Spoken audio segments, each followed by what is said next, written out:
안녕하세요. 이기련 변호사입니다. 이번 시간에는 내용 증명과는 다른 배달 증명에 대해서 알아보겠는데요. 아시다시피 내용 증명이란 발송인이 수취인에게 어떤 내용의 문서를 언제 발송하였다는 사실을 우체국이 증명해주는 제도로서 소송 내외를 불문하고 많이 이용되고 있다는 것을 확인하셨습니다. 그런데 한편으로 내용 증명 외에 배달 증명이라는 것도 있는데요.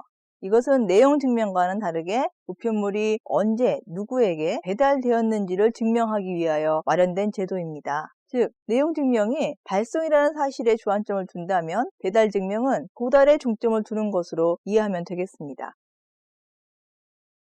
앞에서 이미 확인한 것과 같이 실제 소송에서 내용 증명 우편이 많이 활용되고 있는데요.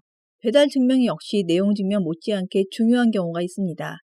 그 이유는 우리 민법상 상대방이 있는 의사표시는 그 통지가 상대방에게 도달한 때로부터 효력이 발생하도록 하고 있고, 따라서 계약 해제 통보 등과 같이 상대방이 있는 의사표시의 경우에는 해제 통지자가 언제 그 통지를 발송했느냐 보다 그 통지가 언제 상대방에게 도달했느냐가 소송 실무상 더 중요한 의미를 갖기 때문입니다. 다음 사례를 보시면 이해가 더 쉬울 텐데요.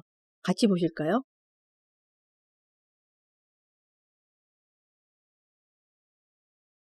갑은 보유하던 부동산을 을에게 팔게 되었는데요.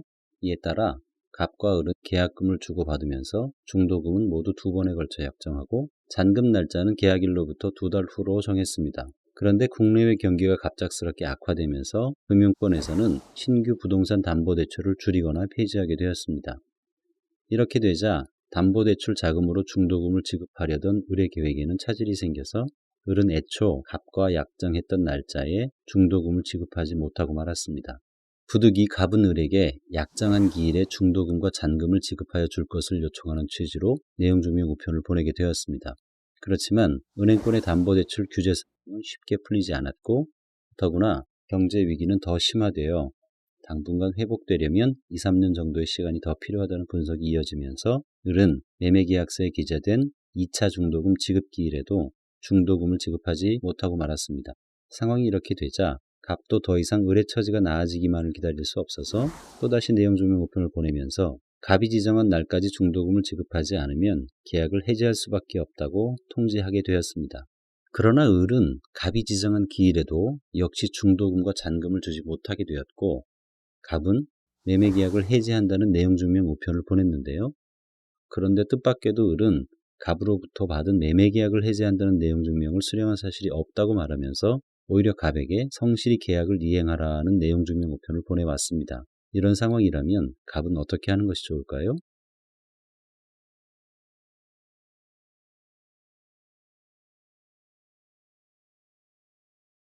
네, 사례 잘 보셨습니까? 앞 사례에서 유심히 살펴볼 것은 바로 부동산 매도인인 갑이 매수인 을에게 매매 계약의 해제 통보를 하면서 내용 증명만을 발송하였다는 것입니다. 보통의 경우라면 내용 증명만으로도 충분하겠지만 이 사례에서 특이한 것은 을은 갑이 발송한 내용 증명 우편을 받은 사실이 없다고 오리발을 내밀고 있다는 것이지요.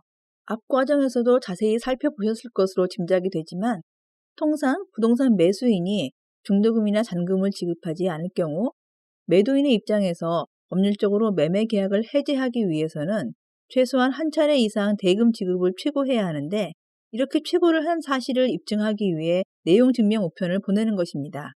사례에서 갑도 같은 취지로 내용 증명 우편을 보낸 것은 잘한 것으로 보입니다. 문제는 부동산 매수인 을이 갑이 보낸 내용 증명 우편을 받은 사실이 없다고 오리발을 내민다는 것인데요.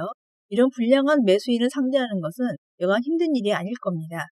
마찬가지로 어떤 경우에는 부동산 매도인도 매수인에게 애를 먹이는 일이 있다고 합니다. 바로 이런 경우에는 내용 증명과 함께 배달 증명이라는 제도를 이용해 두시면 아주 유용할 것입니다. 배달 증명은 내용 증명과는 다르게 우편물이 언제 누구에게 배달되었는지를 우체국이 증명해주기 위해서 마련된 제도입니다. 보신 것처럼 중도금이나 잔금을 지급하지 못하고 있는 매수인에 대하여 법적인 절차에 따라 매도인이 매매계약을 해지하기 위해서는 우리 민법하에서는 이러한 내용으로 최고를 한 사실은 물론이고 그러한 최고 내용이 상대방에게 도달한 사실까지 계약 해지를 주장하는 매도인이 입증해야만 합니다. 배달 증명에 왜 필요한 제도인지 이제 짐작이 되실 텐데요. 우리 민법은 기본적으로 의사표시의 효력 발생 시기에 관해서 도달주의 원칙을 채택하고 있습니다. 결국 상대방이 있는 의사표시는 내용 증명 우편을 발송하는 것에서 그치지 않고 의사표시의 상대방에게 도달되어야만 의사표시로서 효력이 발생하는 것을 원칙으로 하고 있다는 것입니다.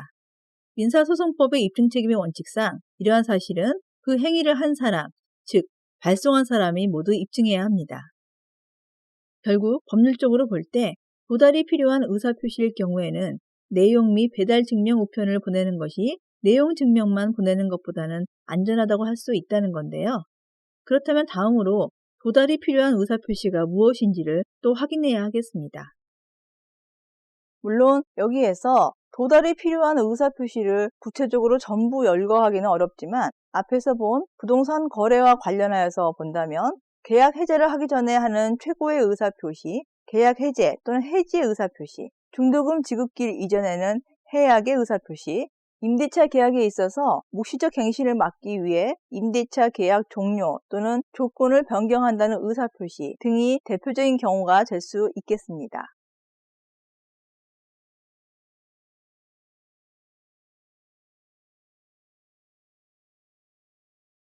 결국 앞의 사안에서는 갑이 을에게 해제 통보를 하면서 내용 증명만을 발송하고 별도로 배달 증명은 보내지 않았기 때문에 후에 을이 갑의 내용 증명을 통보받지 못했다고 우기는 빌미를 제공했다고 볼 수 있는데요. 이럴 경우를 대비하여 갑은 내용 증명 우편과 더불어 배달 증명을 같이 신청하는 것이 바람직하다고 하겠습니다. 물론 계약을 체결하는 당사자 간에는 매우 복잡하고 다양한 관계가 형성되어 있는 경우가 보통입니다. 또한 대부분의 경우에 계약 상대방으로부터 내용 증명 우편을 받았다는 사실 자체를 불쾌하게 생각하는 사람들도 많습니다. 하지만 인간적인 생각으로 소송에서 승소할 수는 없습니다. 조금은 번거롭더라도 만일의 경우를 대비하는 차원에서 내용 증명과 배달 증명을 동시에 보냄으로써 나중에 터무니없는 주장을 하는 사람도 어렵지 않게 대처할 수 있을 것입니다. 한편 이런 경우도 있을 수 있는데요. 바로 이미 내용 증명 우편을 보낸 분들이 나중에라도 배달 증명을 보낼 필요성을 느끼는 경우입니다. 상대방이 해제 등을 다툴 기미가 보인다거나 나중에 해제 통보를 받은 사실이 없다고 부인할 가능성이 충분한 경우라면 더욱 그럴 텐데요. 이런 경우 이미 내용 증명으로 발송한 내용에 대해서 사후에 배달 증명까지 신청할 수 있는 방법이 마련되어 있습니다. 현행 우편법 시행 규칙에 따르면 등기 우편으로 발송한 경우에는 그 발송일 다음 날로부터 1년, 내용 증명으로 발송한 경우에는 그 발송일 다음 날로부터 3년 이내에 사후 배달 증명을 신청할 수 있게 해놓고 있습니다. 이렇게 해서 이미 내용 증명을 보내놓았지만 배달 증명이 필요한 경우에는 발송 후 배달 증명 청구를 통해 만일의 경우에 대비할 수 있다는 점 또한 알아두시기 바랍니다. 네, 이번 시간에는 내용 증명 우편 외에 배달 증명 제도에 대해서 살펴보았는데요. 정리하면 내용 증명이 특정한 내용을 발송했음을 증명하는 제도라면 배달 증명은 특정한 내용이 상대방에게 도달되었음을 증명하는 제도라는 점.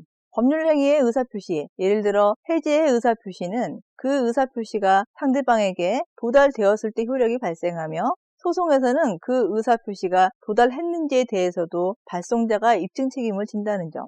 따라서 상대방이 있는 의사표시를 할 때에는 내용 증명과 아울러서 배달 증명까지 갖춰두는 것이 보다 안전하고 바람직하다는 점을 잘 알아두시기 바랍니다.